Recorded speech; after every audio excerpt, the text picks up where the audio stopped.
The National Museum of the Philippines commemorates the 124th death anniversary of national hero Jose Protasio Rizal Mercado y Alonso Rialonda. Dr. Jose Rizal is recognized as a multifaceted genius.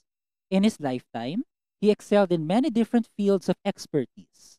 He was a doctor, poet, naturalist, ethnologist, teacher, novelist, linguist, playwright, and an artist as well. Few people are aware that he was an exceptional artist. He would create works of art whenever time permitted him. His exile in Dapitan, Zamboanga del Norte from 1892 to 1896 particularly allowed him to create numerous fascinating sculptures. Let us appreciate his artistic gifts through this exhibition, The National Hero in Art, works by Jose Rizal, and portraits from the collection of the National Museum. This terracotta bust of Governor Ricardo Carnicero, commanding officer in charge of Dapitan, was made by Rizal in 1892. Carnicero recognized Rizal's intellect, while Rizal admired the governor's genuine concern for the people of Dapitan. There was mutual respect between the two, and they immediately became friends. This was one of those things the governor took with him when he was transferred to another place of assignment as a reminder of his good friend. We can see at the back of the bust the signature of our hero along with Ricardo Carnicero's name. This fine drawing using graphite on paper was made during Rizal's sojourn in Germany in 1886. It captures the view of a public square where the concert hall, the French cathedral, and the German cathedral are located. This was donated by Aurora Ortega Carlos to the National Museum in memory of her late husband, Pablo Carlos Jr. Oyang Dapitana was made in 1894 in Dapitan. The two similar sculptures were made by Isabelo Tampinco, Rizal's classmate, and Guillermo Tolentino, our national artist for sculpture. The two artists were so inspired by the works of Jose Rizal that they made their own version of the Dapitana to honor our hero. Tampinco made his artwork out of plaster of Paris, while Tolentino's was made of bronze. In Tampinco's artwork, we can see an inscription that reads, Recuerdo a sí mismos amigo, which translates to, I likewise remember a friend, an indication of their friendship during their time together. The artwork made by Guillermo Tolentino, on the other hand, was commissioned for Jose Rizal's centennial birth anniversary in 1961. Declared a national cultural treasure in the year 2008 is the Mother's Revenge.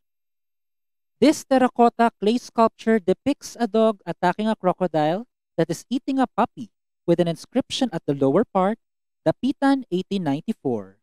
Many interpretations can be derived from this artwork of the famous hero. According to Gregorio Zaides' documentation, this piece is supposed to teach Rizal students a lesson over what happened to his dog named Syria.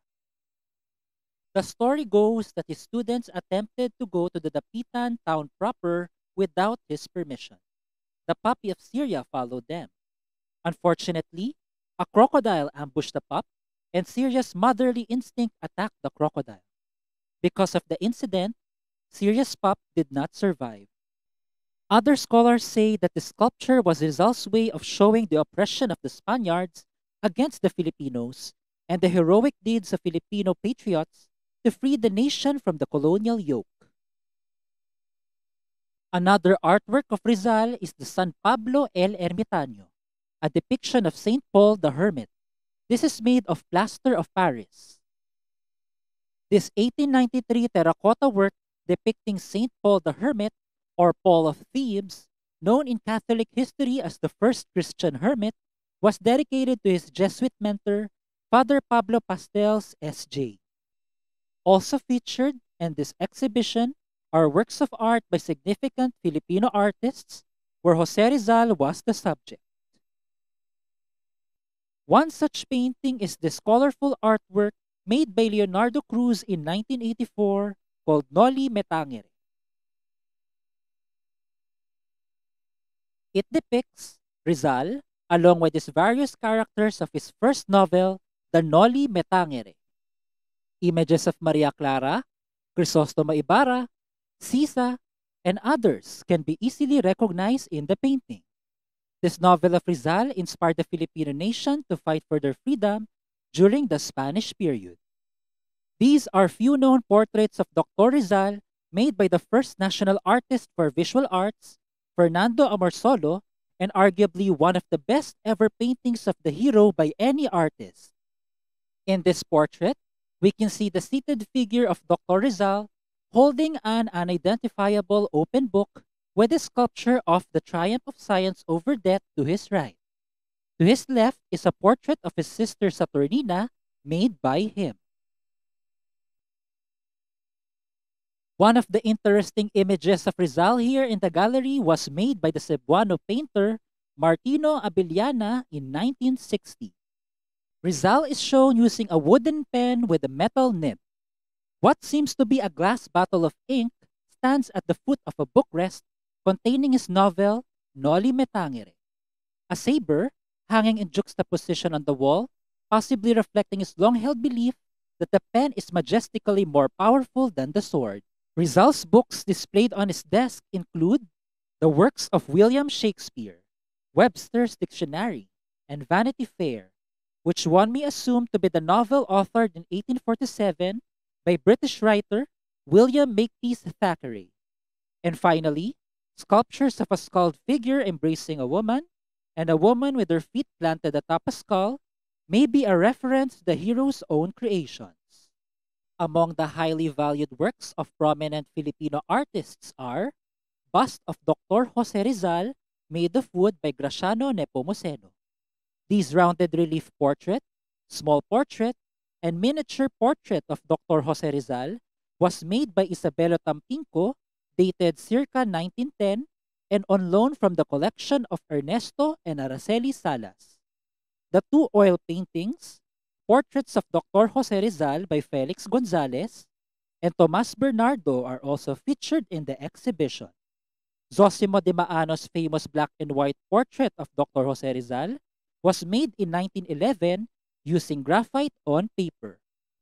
Another highlight is this unique devotional book called Imitation of Christ. This was donated by Mr. Oliver Patrick and Jamie Eugenio to the National Museum in 2016. The devotional book is actually the last gift given by Jose Rizal to his wife Josephine Bracken before his execution on December 30, 1896. In the front page, we can see Rizal's own handwritten message to Josephine, which reads, "To my dear and unhappy wife, Josephine, December 30, 1896. Twice a year, the National Museum opens the front page of the book to let the public see Rizal's own handwriting. During his birth anniversary on June 19 and on the anniversary of his martyrdom on December 30. All of these noteworthy artworks are located at the Gallery 5 of the National Museum of Fine Arts.